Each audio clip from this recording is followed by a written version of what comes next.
Alright, we are live, ladies and germs, on a very rare IndyCar series review, but it's a big one. It's the 105th edition of the Indianapolis 500, and wow. All I can say is wow. You see, races like that are why we love motorsports. One of the craziest 500s I think I've seen in recent memory. And boy, having those people back in the crowd, I think really lent a lot to this race, especially with the outcome. So, without further ado, let's get into it. This is the fuel.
What's happening, ladies and germs? This is the Packerman, and welcome to our first edition of the Fuel for this evening, here on Sunday, May the 30th, 2021. Of course, one day before Memorial Day. And for this edition, we're going to be reviewing the 105th edition of the Indianapolis 500-mile race. So, actually, there's a couple other things that I need to do real quick before we get into this ramshackle affair. But first things first, what a hell of a race that we saw here in this Indianapolis 500. Absolutely incredible. I mean, it's everything that we could have asked for in a crown jewel race, you know what I mean? You know, and this is one of the biggest races of the year, and it delivered in a big way. Like, holy crap. Like, easily one of the best races that I've personally seen, and I think, in my personal opinion, the best race we've seen so far this year. Absolutely unbelievable, the racing that we saw in the Indianapolis 500. Very compelling, all kinds of crazy stuff. Not that many cautions. There were only 2 cautions in the entire race. And it was mainly due to pit road shenanigans. Pit road was a major problem for a lot of people in this race. And it was unbelievable. Just an unbelievable race. Lots of lead changes, lots of great battles.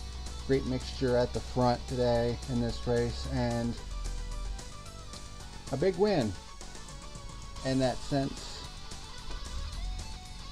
for one Helio Castroneves, who has finally won his 4th Indianapolis 500 victory.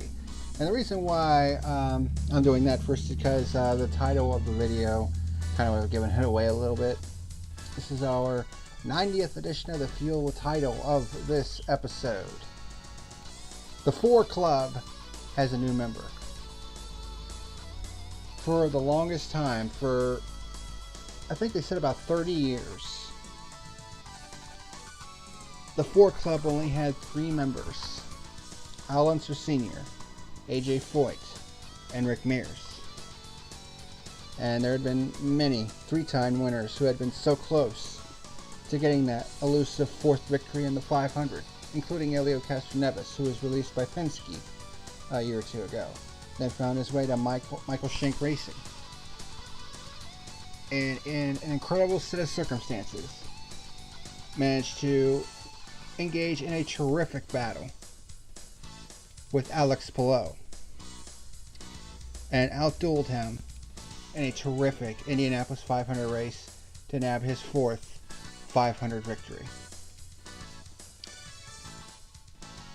Tell you what, the rest of this season has its work cut out for it in terms of how good, considering how good this race was. It was just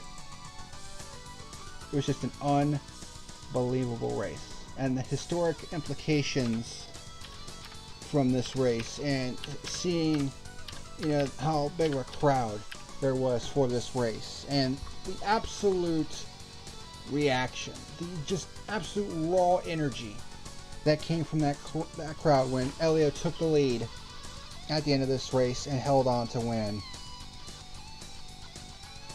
And then the celebration afterwards that seemingly went on forever after Helio climbed the fence. And then just the absolute emotion that came out of this is why we love motorsports.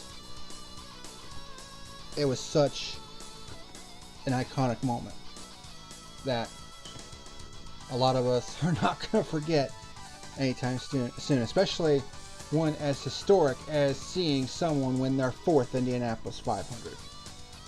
It's something that has not happened in 3 decades, and we finally saw it today. And it is, without a shadow of a doubt, one of the greatest moments in motorsports history. And this is coming from someone who's watched motorsports of all kinds over the last 30 years or so. And to see something like that is unbelievable.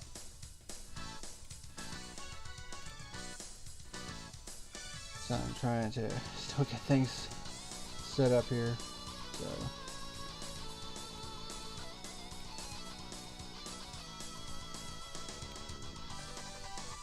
but that wasn't the only history that was made in this race, because there were 2 other records that were broken during this edition of the 500. First of which, it was the fastest field in 500 history. Like, the average speed of all 33 cars that qualified for this race, the qualifying speed was the fastest in the entire history of the 500 in 105 editions. That's just unbelievable to me. And then they broke another record during this race that only saw 2 caution flags. The fastest race in Indy 500 history. They made it through the 500 miles in 2 hours, 39 minutes, and I think 40 seconds. The previous record was back in 2013 when it was at 2 hours and 40 minutes. So this race now has the new standard of the fastest Indy 500 in history. And just a shade over 2.5 hours. That is fast for 500 miles. But now that we got all that out of the way, let's go ahead and get into the review for the race itself. The 105th edition of the Indianapolis 500. Give me one more second here. Yeah, I think we're ready to go. So, your review of the 105th edition of the Indianapolis 500. Scott Dixon started this race from the pole position. Initially, Will Power's car wouldn't start, but he was able to get it back to the pit road, or his pit crew actually pushed it back to the pit lane, and they were able to get it refired for the race. Of course, he was in the race from the last row. So the race starts, Scott Dixon in the lead, but I don't think he led a single lap during this race, because Colton Herta managed to get to the lead in turn 3 on the very first lap. Renus VK would take over the lead, or would get by Dixon for second, and then take over the lead from Colton Herta on the second lap of the race for our first pure lead change of the day. Will Power starts coming to the field rather early because he did have a pretty good hot rod. Castroneves gets by Tony Kanaan for the 5th position. VK pits from the lead to kick off green flag pit stops on lap 32. Carpenter has some problems on pit road, but then we had another problem on pit road, which led to our first caution on lap 34.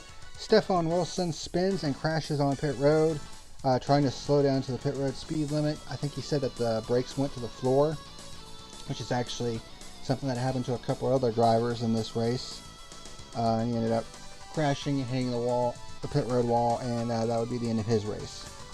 And then Scott Dixon and Alexander Rossi, because of where the caution fell, they would run completely out of fuel. And what happens with these Indy cars is if they run out of fuel, like completely out of fuel, it vapor locks the motor. So they had a real hard time getting both Dixon and Rossi's crews. Both had really tough times getting their cars fired after running out of fuel.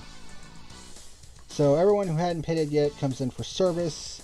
Colton Herta cycles back with the lead, and he leads on the restart. Castroneves starts coming towards the front, gets around Connor Daly for the 3rd position on the restart.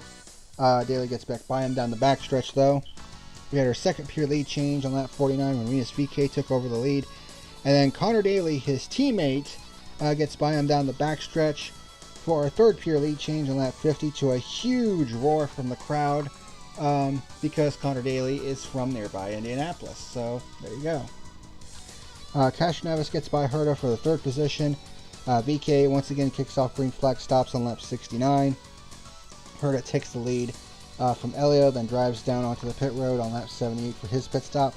Ray Hall and Hildebrand were the last to come down pit road because they were able to stretch the longest on fuel mileage. So VK cycles back with the race lead. Pato O'Ward, who also had a strong car in the McLaren machine, gets by Herta for the 3rd position. Daly gets by VK for the lead once again going into turn 3 for our 4th pure lead change on lap number 84.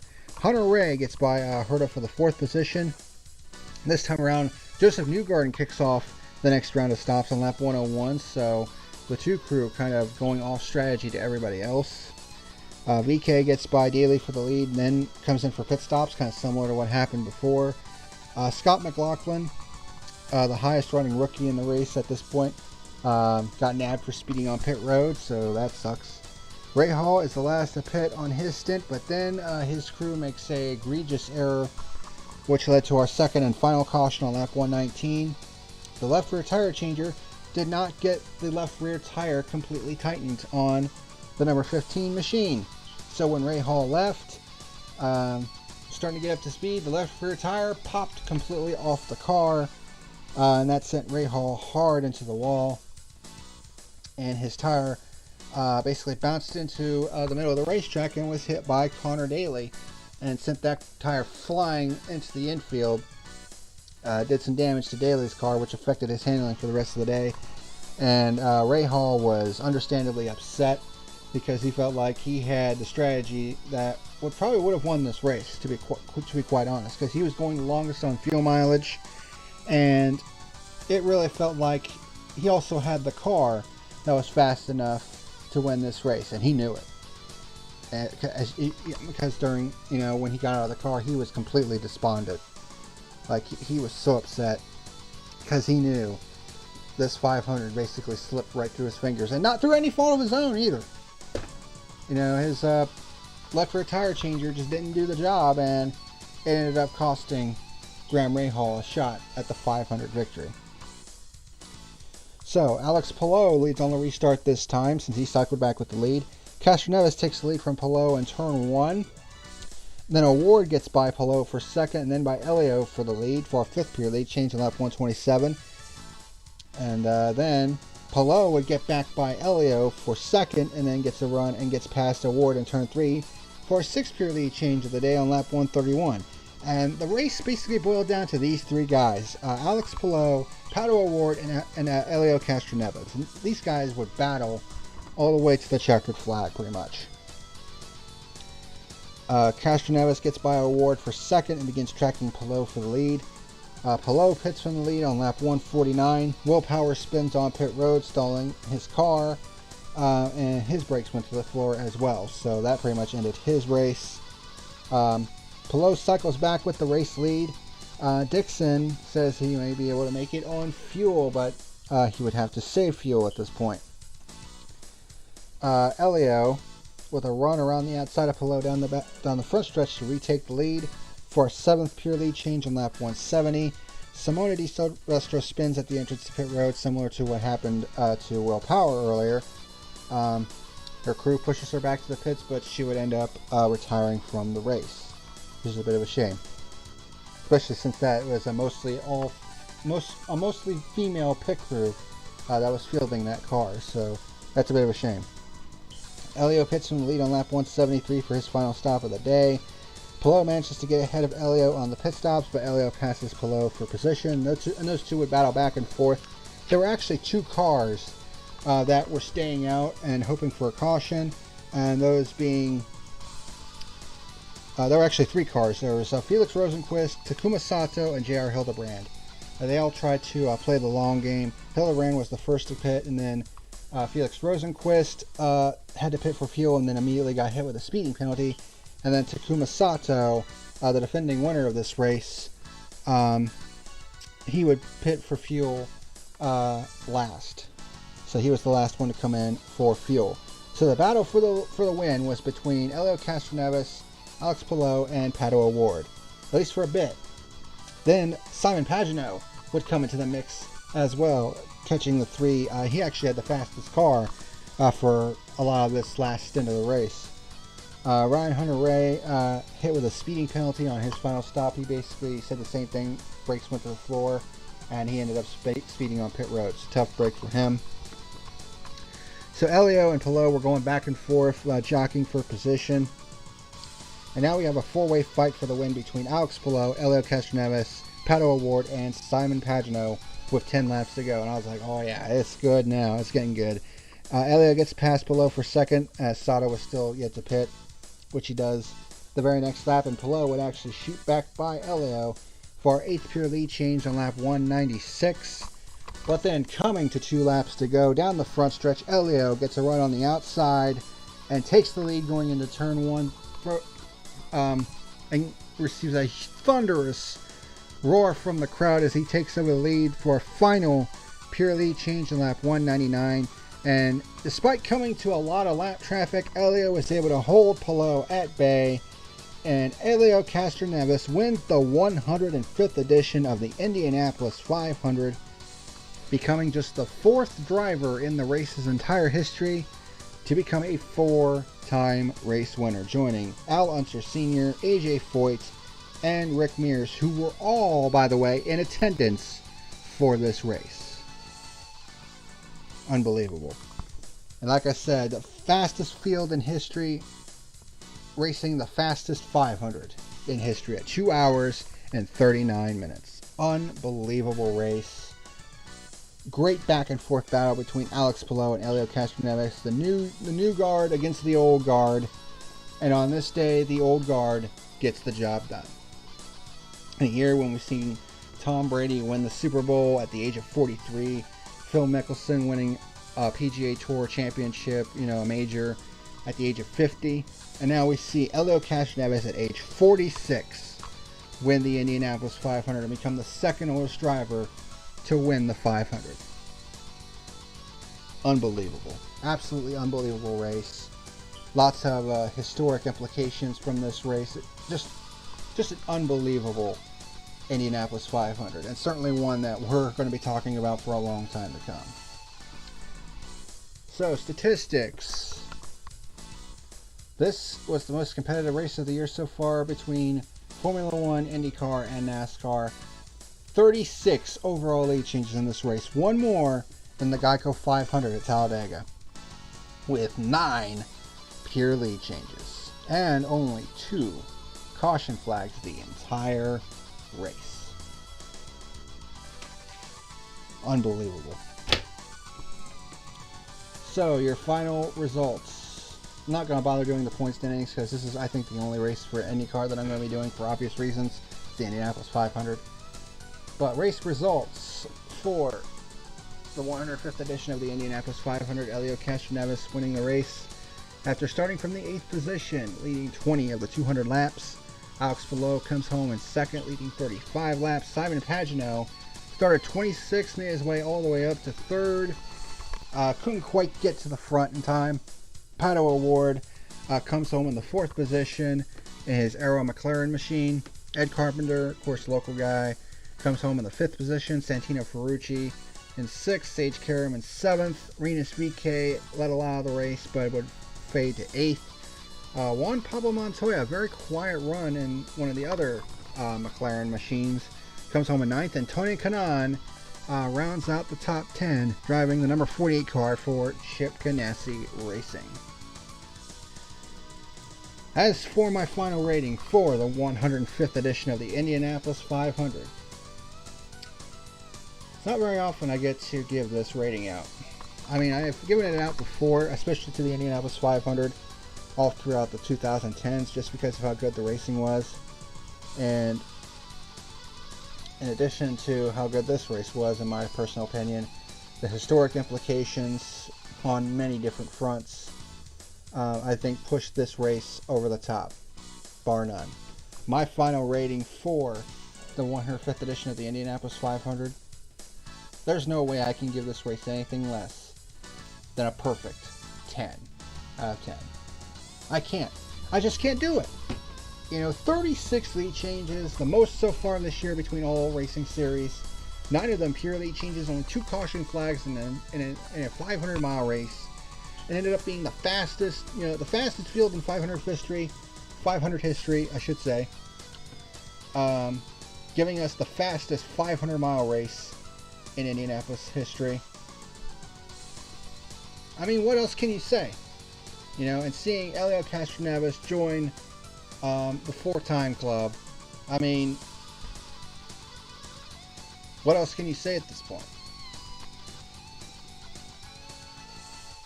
Just one of the best 500s that I've personally ever watched, for a myriad of different reasons. So there is no way in hell I could give this race anything less than a 10.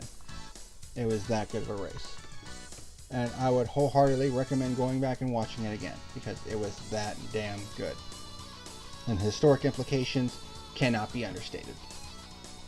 We don't know if we're ever going to see another 4-time winner again in our lifetime. We don't know. Because this race is just that damn hard to win. So that's my 2 cents on that. Best race of the year so far, in my humble opinion. Rest of the season has its work cut out for it. But that is going to do it for this edition of The Fuel, reviewing the 105th edition of the Indianapolis 500. I don't think I'm going to be able to review the Coke 600 by the end of today. The race starts in about an hour and a half, so by the time it's done, and by the time tech inspection is done, it'll probably be past midnight. So I'll probably do the Coke 600 review tomorrow. I'm off work anyways because it's Memorial Day, so there you go. A special Memorial Day edition of The Fuel, probably tomorrow. Probably around noon or something like that. But we'll see. But that's going to do it for this edition of The Fuel, a great Indianapolis 500. This is why we love motorsports, people. And I certainly won't forget this 500, I'll tell you that much. But thank you very much for watching, and until next time, this is the Packer Man, signing out. See you later. Thank you for watching tonight's video. Be sure to like and subscribe, you rats!